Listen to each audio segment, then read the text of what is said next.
Number one Oregon's next test is Maryland. Can the Terps hang around? We're going to find out today.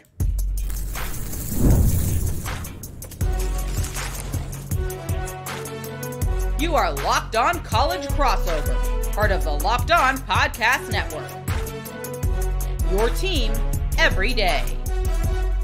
Welcome, everybody, to a crossover edition of Locked On Ducks and Locked On Terps. I'm Spencer McLaughlin of Locked On Ducks. That's Tre Moore of Locked On Terps. Thank you for making this your first listen or your first view of the day, part of the Locked On Podcast Network, your team every day, and your number one source to stay up to date with either Oregon or Maryland, depending on which fan base you're supporting heading into this matchup. But for everyone, the episode's brought to you by our friends over at FanDuel. New customers can place a $5 bet, and you'll get $150 in bonus bets if you win your first $5 bet. Visit FanDuel.com to get started. So, Tre, we're going to ask each other the biggest questions, the matchups and players that'll define this game coming up on today's show. But I want to start a little bit big picture here. Oregon is a big old 24.5, 25-ish point favorite at Autzen Stadium. Vegas has got plenty of confidence in the Ducks.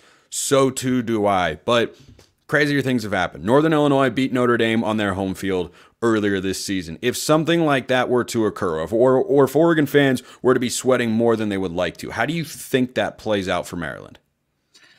Yeah, I mean, it's going to be tough. It's something that nobody really expects Maryland to do, but like they say, crazier things have happened, and there's a couple different ways it can play out. For the Terps, I always like to think the turnovers are the number one thing that can kind of, in a matchup like this, make something interesting, make a game where Maryland's just outmatched basically everywhere you look. I think the turnovers are the number one thing you look at. But for a Maryland team that's really struggling to get any Big Ten wins, and the only one we currently have is the USC win, and that continues to kind of go down every single week because it feels like they keep losing. But I think keeping it doesn't feel like they keep losing. They do indeed keep losing. They do indeed keep losing. So that win seems to lose value a lot. But I think for the Terps, finding a way to keep it close, to me, it's about the turnover battle and finding a way to probably get 2, 3, 4 turnovers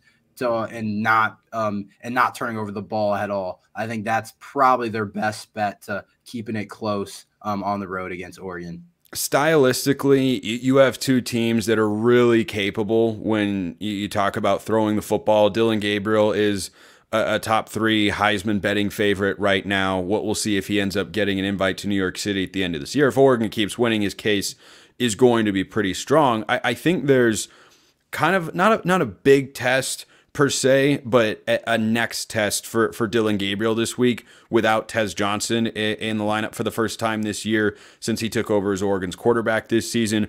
I'm interested to see how that plays out, but I think there's a world where neither one of these teams is running the ball a ton. I think there's a world where Oregon tries to do what it's been doing in the last few weeks, which is kind of a 60-40 pass-run balance. But if Maryland isn't able to slow down Oregon's rushing attack, I think Will Stein will say, we'll just hand the ball to Jordan James 20 times and Noah Whittington 12 times and go for 250 yards and however many touchdowns. But I think the number one thing that people should expect to see in this game, Tre, is definitely the modern approach to football, and that's put it in the air, throw the ball, and be able to push it down the field. Right, yeah. I totally agree. I think that the best way for Maryland to stay in the game is to throw the ball. With Billy Edwards. I think our running game has been bad all year. I don't think it's necessarily our running backs are bad. It's just our offensive line has been really poor. And I always like to believe if you don't have a good offensive line that can run block, then no matter how much talent you got in the backfield, it's usually not going to be that good. And I think that's been a problem of Maryland. And our passing game has been there sometimes, and it's been good at times. But it's also because we just throw the ball a ton. So the numbers are always a little bit misstrued in terms of Billy Edwards as a passer and what he does in the Big Ten. But I do think that he's going to have to create some big plays throwing the football. I don't think we're going to rely on the run game. I don't think we're going to be able to run the ball. And if we're being honest, we're probably going to go down early on, which is going to make us throw the football. So I do think for the Terps to stay in the game at all, in terms of styles, I think it's going to have to be throwing the football for a lot of yardage to some of the talent. What I always say is the strength of our team is the receiver room. So in terms of those guys on the outside, I think that's going to have to be a big part of the game plan, because every single game I feel like I come on to Locked On Terps and say Maryland's got to run the ball better, but it just never happens. And I don't think it'll happen against Oregon on the road. And the interesting thing about passing against Oregon, it's been a big struggle this year. 8 of the 9 quarterbacks to play this Oregon defense have ended under 200 yards passing. The only guy that's been over, as you might expect, is Ohio State's Will Howard, with one of the best receiving corps in all of college football. Last week against Michigan, though, the numbers are not going to blow anybody away. Davis Warren went for, I think it was in the 132, 140-ish yard range, but he made a couple of big-time throws in crucial spots, a couple of 3rd and goal situations that resulted in touchdowns, a 3rd and 12 that helped keep the drive alive. And those weren't plays that I expected Michigan to be able to make. I don't know that shows some underlying cracks in the Oregon pass defense. I think the opposite. They have the ability to kind of shore those things up. But at the very least, for Oregon defensively, Tre, they're going up against a passing attack that is just good. Mm-hmm. Yeah, I totally agree. And I mean, to me, it starts with those 2 guys on the outside for Maryland, Ty Felton and Caden Prather. Ty's been one of the best receivers all year in college football, and he's a really good guy, and I think he's one of the best in the Big Ten, and I think he's overlooked still, even though in terms of production, he's at the top when you go through all the different stats, not only in the Big Ten receiving stats, but just in the entire country. So I do think that if that's a place that Maryland can stay in the game, but I also think if we get into a drop back game, Oregon's going to be able to get to us, and I think it's going to be tough. It's going to be tough. We'll see if Maryland's offensive line can hold up somewhat in the passing game. I don't even want to say like completely hold up. I just don't think that's realistic, but hold up somewhat in the passing game against Oregon. But I think the biggest one of the biggest things I've talked about all year is Maryland on the other side of the ball. Our secondary has just been really bad. So that's something that's definitely something that I think Oregon, when you look at it, can definitely take advantage of with Gabriel back there at quarterback. Yeah, and Gabriel's been playing well. And by the way, it was 165 yards, 2 touchdowns, no interceptions for Davis Warren last week. I think there is a world in which Maryland is over the 200-yard passing mark if Oregon's pass defense plays the way it did a week ago. Now, maybe they were overcommitting to the run, and they don't feel like they need to do that against this Maryland team. I think that chess match will be really interesting to see how that all plays out. We still have a lot of show to play out because I'm going to put Tre on the witness stand, metaphorically speaking, of course, and he's got to answer the biggest questions or just talk about how Maryland, if at all, can answer some big questions. And then we'll flip roles in the 3rd segment. So the biggest questions for Maryland, for me, they start with that offensive line. We're going to talk about that coming up next. With Robinhood Gold, you don't need a silver spoon to eat up the financial favors of the 1%. Robinhood Gold allows others to get the rates and perks usually reserved for the high society. Now, the resourceful individual with Robinhood Gold can earn the very liberal rate of 4.5% APY on uninvested cash and be rewarded with a handsome 3% retirement boost on an IRA account. Robinhood Gold provides the privileges of a high net worth for any net worth. These generous benefits are now available for only $5 a month. New Gold Standard is here with Robinhood Gold. Sign up at Robinhood.com/gold. That's Robinhood.com/gold. Terms apply. For product-specific disclosures, visit Robinhood.com/gold. Investing involves risk. Rate may change. Gold membership is offered by Robinhood Gold LLC. And as always, this episode brought to you by friends over at FanDuel. They are the official sportsbook of Locked On. Why? Because they're America's #1 sportsbook. So you could say they're the official sportsbook of the United States as well. And right now, new customers can bet $5 and get $150 in bonus bets if you win. The FanDuel Sportsbook app gives you everything you need. Everything. Not most of the things, everything you need to place live bets on the NFL. And it's all in one place. So when you get a hunch in the middle of the game, you can get all the information that you need and get $150 in bonus bets if you win your first $5 bet. If your first $5 bet is Oregon to beat Maryland, boom! Oregon should be able to win the football game and then get you $150 in bonus bets at FanDuel.com. FanDuel.com is where you go to join today. Never waste a hunch. Make every moment more with FanDuel, an official sportsbooks partner. Almost had it, but I think you get the idea that FanDuel is an official sportsbook partner of the NFL. All right, continuing on with our Locked On crossover, I'm Spencer McLaughlin, Locked On Ducks, Tre Moore, Locked On Terps, Maryland Terrapins. That is the abbreviated version of it. I want to start with the number one question. I had several Oregon fans send me some questions that I want to ask you here, Tre. And for me, and for a couple of Oregon fans as well, it starts with the offensive line. It doesn't look like it has been a strength for Maryland this year. What have you seen from those guys up front? It's bad. It's been bad all year. It's just that's pretty much what I have to say about it. It's been bad all year. And for me, the thing that is the biggest disappointment is it's not like they do one thing well. It'd be one thing if they're pass protecting well, but they're not run blocking well, or vice versa. They're doing both things at a bad level, which makes it really, really hard to function offensively. And that's why I think we saw Billy Edwards struggle a little bit last week. It's because that offensive line just doesn't allow us to run the ball, doesn't allow us to pass the ball, doesn't give our quarterbacks any time. And that's our biggest weakness on our offense by far. And like I talked about before, I feel like our running backs are good players, good athletes, explosive guys, but they just can't really get going because there's just not holes. And we haven't even played a team like Oregon yet, so I can't imagine what it's going to look like against you guys. My guess is pretty bad. Yeah, I mean, if I physically were out there in the trenches, I think the Maryland offensive line would be really good. But alas, I will not be, because this Oregon defensive line that got Jordan Birch back last week against Michigan, they are deep. They are talented. They've got high-end guys. They've got plenty of depth. They've got a lot of different packages they can use. I think that's maybe the biggest reason to feel confident about Oregon going into this game. By the way, did you guys over there in Maryland know that Tez Johnson is Bo Nix's brother? Did not.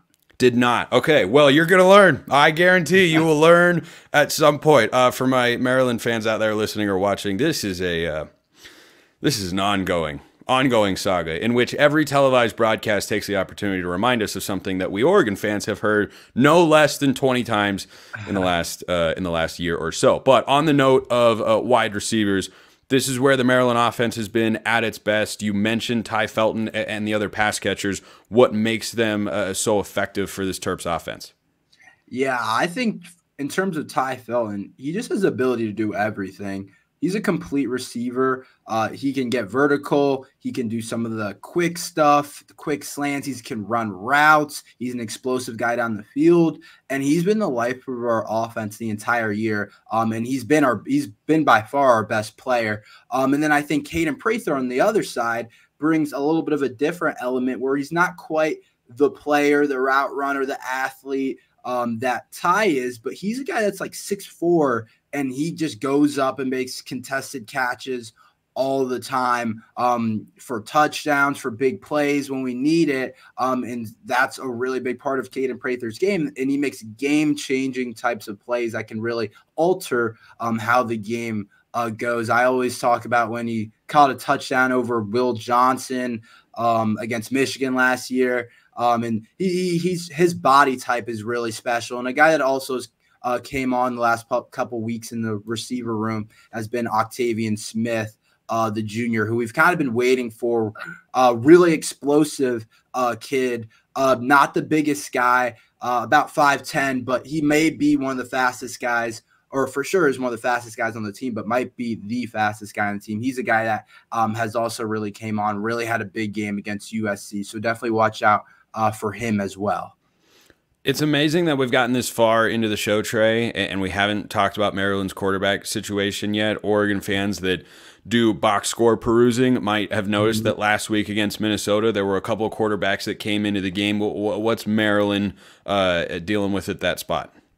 Yeah, it sounds like Billy Edwards is still going to start, but I would not be surprised at all if MJ Morris plays a little bit, plays a good amount, because I've been saying we brought in MJ Morris this year, and I believe that we haven't been good enough, and Billy Edwards hasn't been good enough, where it's like we shouldn't play MJ Morris, or MJ Morris shouldn't get an opportunity to play. It's like, why did we bring in MJ Morris if we're not going to give him an opportunity to play? It'd be one thing if we're undefeated, number one, like you guys, but we're not. So I think MJ Morris might get an opportunity to play, and I've said it's only fair if both quarterbacks get to play in this game because they're probably not going to look great. So whoever plays, if only one guy plays, then that's a lot of pressure on them. And I kind of believe both guys should play. But I'm pretty positive that Billy's going to start. But I wouldn't be surprised at all if MJ gets in the game because 2 weeks ago, last week we had our bye, but 2 weeks ago, MJ Morris came into the game in relief for Billy Edwards and looked really good, had 2 touchdowns, got the offense going, while Billy Edwards had by far his worst game. So I do think that Billy Edwards could have a rebound game and put up some stats maybe, but it's going to be tough against Oregon. But I also think that wouldn't be surprised if he struggles a lot, and that's probably my best guess, and we could see both guys for sure. Talk about the secondary, which will not have to defend Tez Johnson on Saturday, as I talked about, but still has to try and cover Evan Stewart and Trayshawn Holden, and Gary Bryant Jr. might be back, the one-time USC transfer. You've got a couple of tight ends who have been really good, 3 of them who have been involved, and I think Sadiq and Ferguson in particular have been really good at catching the football this year. Dillon Gabriel does a great job just spreading the ball around. I was talking to Jake Budd of the Big Ten Network, who was asking me about Oregon. He said, well, what makes them, so good and hard to defend? And my instinctual reaction was, you never know where the ball's going. You never know. Like, yeah, you could go to Evan Stewart on 3rd down. You go to Tez Johnson. You go to Trayshawn Holden. You go to Terrence Ferguson. You go to Kenyon Sadiq. Like, all of these guys have made spots or made big catches everywhere except the tight ends in the red zone. A tight end doesn't have a touchdown for Oregon this year. I'll talk about that more on tomorrow's show for my Locked On Ducks crowd out there. But why has it been a struggle for this Maryland secondary, and what have the issues been as they get ready to face this Oregon passing attack? Yeah, I mean, we just don't have experience back there. We don't have a bunch of guys that have played a lot of football, and we're playing some younger guys as well, some freshmen. We just don't have the names and the talent that we've had in the past. Like, we've had guys that have gone the NFL draft, like Deonte Banks and Jacorian Bennett, and Tarheeb Still is starting for the Chargers now. We don't have a guy like that. And so at the end of the day, to me, it's just a talent issue. We don't have a ton of talent back there, and we're playing a lot of younger guys as well. And we don't have anyone very experienced that has played established Big Ten ball in terms of the cornerback room. In our safety room, it's a little bit different with Dante back there and Glendon Miller. But in terms of the corner position, that's been my biggest concern really all year, and somewhere that I completely expect Oregon to be able to take advantage of, even without one of their, even without your top target, Tez Johnson. I honestly, it probably doesn't matter. Maryland hasn't been able to cover anybody all year. Last thing before we flip roles here is the progression of Maryland's games this year. So one of the few, I'll call it a gripe, one of the few gripes that Oregon fans have had this season amidst a point where they're 9-0, ranked number 1 in the country. No one has any arguments about that. Big win against Ohio State. Third quarters have not been very good for the Ducks. The first and second quarters, the second quarter in particular, they've been phenomenal. But you look at games like Purdue and Illinois, the games were over by half. Michigan, made a little bit of a comeback in the second half, but Oregon was up 28-10 at the break. When has Maryland rather been strongest this year, and how have they fared in third quarters this season coming out of the half? Yeah, I mean, when you look at some games, I look at the USC game. We came out really strong in the second half. In the third quarter, we were down 21-7. We're able to come back. We've done a decent job of coming out of halves and playing well, but we've also had games where we've dropped games in the second half. Games that we've done well, I remember Virginia, we were down at the half, but there's been games where we've been up and we felt like we were in control, and then suddenly third quarter comes, second half comes, like Michigan State earlier on in the season, and we drop off. So it's been up and down. I don't know if there's a complete trend to it for Maryland, but if we want any chance of keeping it close against Oregon, we better come out fast in the second half, whatever the score is. Those are the questions that I have for Tre. What questions does he have for me about Oregon? That is coming up next. Guys, ever feel like you need a little boost in the bedroom? It's time you stop worrying about your performance and get Hims so you can be at your best when you want to be. Hims is changing men's healthcare by providing you with access to affordable sexual health treatments from the comfort of your couch. You can get a personalized ED treatment plan without stepping foot outside your door with Hims. No insurance is needed, and one low price covers everything from treatments to ongoing care. Start your free online visit today at hims.com/lockedon. That's HIMS.com/lockedon for your personalized ED treatment options. hims.com/lockedon. The products mentioned are chewable compounded products which are not approved by or verified for safety or effectiveness by the FDA. Prescriptions require an online consultation with a healthcare provider who will determine if appropriate. Restrictions apply. See website for details and important safety information. Subscription required. Price varies based on product and subscription plan. Go check them out at hims.com/lockedon. So I got a couple different things, and one, I got to start a little bit off topic where it doesn't have to do with Maryland, but I know the Maryland fans are wondering, is Dillon Gabriel going to win the Heisman this year? Man, he's got the opportunity to. It's just a crowded field. And it's not just crowded in the sense that you have other talented players there. It's the way that those players have put themselves in the Heisman position. So Travis Hunter is literally a unicorn. We have not seen a player play as often and be as good on both sides of the ball as Travis Hunter has been so far this season. So that's one guy who's incredibly unique. Ashton Jeanty is kind of fading in the Heisman odds right now. I don't really understand why. He is at a clip of rushing yards to gain this season, or what he's on pace for, that we haven't seen since Barry Sanders.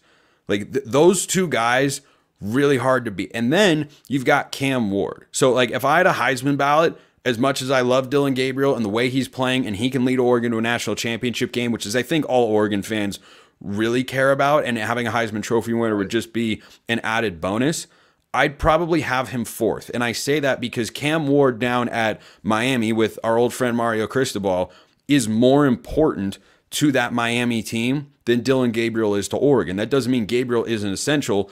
I don't think they'd win the national championship without him. But Ward is putting up bonkers numbers. He had 400 yards and 5 touchdowns in their last game. He is leading comebacks of double digits on the regular, and it's all going through him. So he doesn't have a great team around him, and Miami and Oregon have got the same record right now. Oregon's, of course, ranked number 1. Miami has not played a team as good as Ohio State, so that's why Oregon's ranked ahead of them. But I think you'd have to, if you take off your Oregon blinders, you'd say Cam Ward has been more important, which is not to say Dillon Gabriel doesn't matter and anyone could just fit in there. No, that is not what I'm saying at all. Ward has just been that spectacular. So is Gabriel in the mix? Yes. I don't even think he's a lock to be a finalist right now. I think it depends on how Boise State's season winds up going if they win the Mountain West, how Colorado's goes for Travis Hunter. If one of those teams stumble, then as unfair as it is, the Heisman candidacy can falter as well. And that's how I think the door could open for him to get in there, because I think Oregon will be 12-0 by the end of the regular season. Right. That makes sense. My next thing is about kind of what weapon should I be most concerned about? I know you talked about there's a bunch of different guys that can do a bunch of different things, but should Maryland fans be more concerned about Jordan James in the running game, or should we be more concerned about Holden and Evan Stewart and some of the tight ends in the passing game and Dillon Gabriel chucking those guys the ball? I think it's the passing game. It's been the more consistent and explosive element of Oregon's offense. They have good balance. Jordan James is good. Noah Whittington has come on as a number 2 back after getting off to a little bit of a slow start this season. They have run the ball well. I would not say they run it as well as they throw it, because they pass it really well, and I don't think they need to. So you'll see a lot of different things from this Will Stein coordinated offense. He's doing a great job, and Dillon Gabriel is really settled in, and if you don't disrupt him, he's going to pick you apart. He is just going to, you have to be able to get pressure on him, because if he gets to sit in the pocket and slice and dice, survey the field, and throw the ball to all these different weapons that he's got, even without Tez Johnson, everyone can be a threat on any given play. I'd definitely be more concerned, especially with Maryland's secondary issues, with the passing attack than the rushing attack. But if you sit too heavy on the pass and you play too deep safety all game, they'll check into run plays aplenty, and Jordan James can run the football and has been always consistently over 100 yards, but never really, except for Michigan State, over 150. He's not having, Ashton Genty level 175, 200-yard games. But certainly he's a guy who you look up and say, yeah, he averaged about 5.5 yards a carry in the game. He went for 120 and 2 touchdowns. Right. So I'd say the passing attack and just the array of weapons that Gabriel has and the confidence he's playing with. But if you don't take away the running game, if you don't limit the running game, then Oregon can gash you there. Right. Oregon's defense, I want to switch over to that side of the ball. Some of the pass rushers, and I've talked about how poor Maryland's offensive line is. How dominant is Oregon's pass rush exactly? I know you guys got a couple of guys that are really top-end guys. Yeah, I mentioned earlier, this is my pivotal confident, or not pivotal, that's not the right word. It's my primary confidence point in this matchup for Oregon's defense. Maryland's offensive line has been a struggle. Oregon's defensive line has been as advertised. And I advertised it pretty high. If I'd made a billboard for it, I would have had what I said on the show, which is in the summer, best Oregon defensive line in 10 years since they last went to the national championship. And I think this one is better. Derek Harmon looks insane. Derek Harmon is insane. He doesn't look insane. He is insane. The way that he is able to make impact plays consistently from the defensive tackle spot is not something Oregon has had since DeForest Buckner was in Eugene, and he's still playing on Sundays and getting paid very handsomely to do so. And I love Harmon. Birch is back. Mateo Uyunglele has made a sophomore jump. He's a former 5-star recruit. I think he technically lost a star towards the end of the recruiting rankings, but go watch that guy play football and tell me he's not a 5-star caliber player. The depth, the versatility, and just the consistent impact they have allows them to not need to blitz to create pressure. And I think in this game, you'll see a lot of 6 or 7 man coverages for Oregon in key spots because they won't feel like they need to bring extra guys. They'll have their simulated pressures. That's been a staple of this defense the last couple of years. But certainly they're not going to feel the need to bring 6 or 7 in order to pressure whoever's playing quarterback for Maryland. That defensive line can cause havoc on their own. Right. And my last question is, sticking on the defense side of the ball, I feel like we haven't really talked about the Oregon secondary. Passing game, we're going to throw the ball a lot. It's just what we do. Feels like no matter who the quarterback is, we're going to throw the ball a lot. Can Maryland take advantage of Oregon secondary? I think this is a much stiffer test for Oregon secondary. They're incredibly capable, though. The passing yardages they have allowed per game this season go like this: 168, 148, 178, 125, 191, 326 against Ohio State, 93, 161, and 165. Now, there were definitely that 165 last week against Michigan is really worth more than that because of how bad that passing offense was. Most of that went to Colston Loveland. Yeah. But then you look at the Maryland side of things and you say, yeah, well, you know where the ball's going to go. It's probably going to go to Ty Felton on a big third down. Can you take that away? Now, Loveland's a tight end and didn't have Jabbar Muhammad matched up on him. And I wonder if Muhammad shadows Felton in this game, or if they trust a guy, Nico Reed, who played well against Ohio State, and Brandon Johnson, who's been really good this year for the Ducks defense. If they look at those guys and say, no, we're going to trust all 3 of those corners to match up with Felton no matter where he goes. But I think a big reason that Oregon's pass defense has been so good this year has been the defensive line. I think that's where it starts, but I don't want that to take away from this secondary. Like, have they been unbelievable, out of this world, incredible? I mean, if you're comparing them to Michigan's defense from last year, then no. But if you're comparing them to any other Oregon defense, I think they've been really, really good. I think this secondary has got a couple of NFL caliber guys. Certainly Muhammad will be. And I think that last week there were some cracks in the dam that showed through more than I was expecting. So I'm curious to see how they respond. But so far, Ohio State's wide receivers are the only ones that have been able to really take advantage of them. So I think there could be an opportunity or two, but these guys have been really, really good this year, and they have stayed away from penalties for the most part as well. Right. Yeah, that totally makes sense. Well, I think that wraps. Do you want to do predictions here? I got a score in my head that I aired on Locked On College Football, so I'm gonna stick to it. If you don't have a score prediction, you don't have to today necessarily. I'll give one. All right. You can go ahead. You can go first though. I'll throw All right. one out. I like Oregon in this spot a lot. I think the defense does have a bounce back from a week ago, and I think they beat Maryland 38-7. I won't be surprised if Oregon's point total is higher given the secondary struggles, but no Tez Johnson I think is still an adjustment to keep them under 40. So I'll put them right at 38, and I'll say 38-7. Oregon wins, and I don't think they allow a touchdown, and I think they only allow the one. And I'm also kind of predicting a missed field goal from Maryland in there somewhere, because I don't think they'll only have one scoring capable drive, but I think for Oregon, they're going to be able to play really, really well early in this game, get a big lead. That's been their MO. 38-7 is where I'm going. I had somewhere around 45-10, 42-10. So pretty similar spot. I think I don't have the missed field goal though. Basically on the road, cross country trip, something crazy is going to happen. I mean, this is a long way to go. Yeah, that's what I've been saying. There's been some fluke stuff that happened this year in college football, but a missed field goal, I guess, wouldn't be the flukiest thing. But still, yeah, I see like 45-10 about. I think Oregon scores a ton, and I think they score easily, and they're going to score quick with some big hitters. And I think Maryland doesn't score a lot, but I think they have a couple of decent drives. Maybe later on in the game, and maybe some garbage time add on a field goal, but that's kind of how I see the game go.